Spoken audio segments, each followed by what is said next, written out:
Hi, I'm Steve Clemons. I direct the foreign policy programs at the New America Foundation. I'm with a good friend, Ambassador Husain Haqqani, the Pakistan ambassador to the United States, at a timely moment, a day after the resignation of President Pervez Musharaf. Great to be with you today, Ambassador. I just wanted to ask you to take a few minutes to help set with us what's the state of play in Pakistan now. As you said previously to New America Foundation event, this is the first time that a government that came into power by a coup is leaving without one.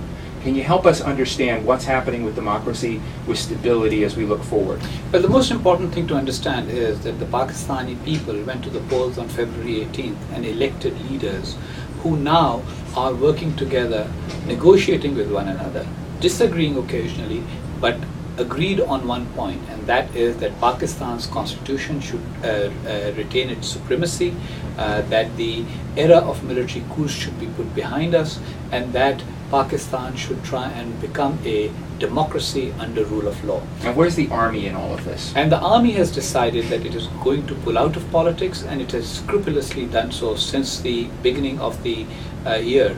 In fact, it was the army's neutrality that made it possible for the then opposition to win the election that General Musharaf had arranged. And part of the class of victims under President Musharaf were the Supreme Court justices, the legal community. What is the status of that important group of players in Pakistan now? The political parties that form the ruling coalition in Pakistan have agreed that the judges have to be restored, and the independence of the judiciary has to be restored. They do have some disagreements upon the modalities of how that restoration will take place, but they are negotiating to work those out. The most important thing is that there is no objection in principle by any political party to the restoration of the judges who were arbitrarily removed from office by General Musharaf on the 2nd of November 2007. I've known you for a long time, and you don't mince words. You're honest and direct.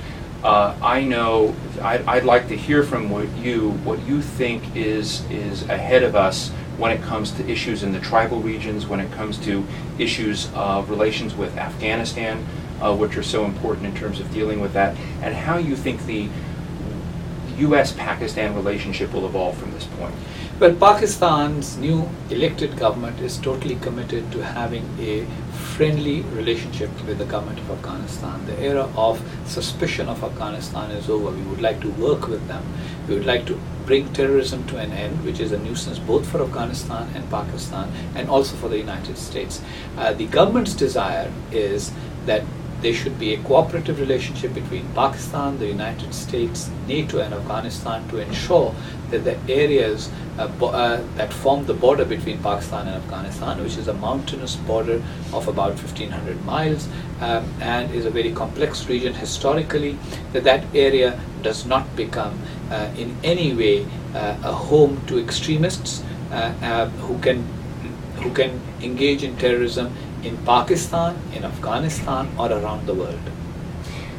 I want to ask you one humorous question because, as I mentioned in our earlier talk, I knew that you received your credentials, Ambassador of Pakistan, in Washington, even though we all know you in your very many public intellectual roles here in Washington, New York, and Boston. But we've known for some years that President Musharaf was not fond of your writings and commentary, which were quite robust here in American civil society. When you went to hang out with President Musharaf, how did that go when you were not only representing the sort of new ascending order in Pakistan, but you also represented President Musharaf here for some time? Well, General Musharaf was very gracious when he met me, although he did wag his finger at me and said, I didn't like what you wrote for the last 8 years, to which I very politely responded that I also have some comments on what you were doing for the last 8 years, so let us just not fight about it. And we both sat down, had a cup of tea, and I got my credentials. And I must confess that while I may have upset him during the last 8 years through my writings, I don't think that he complained about me after I came to Washington as ambassador. I think he had other things on his mind. Well, thanks. As you refer to yourself and as we think of you, you're a real policy machine. We're very happy to see someone of your capabilities as ambassador. Thanks for being here. Thank you. Thank you. Such a pleasure.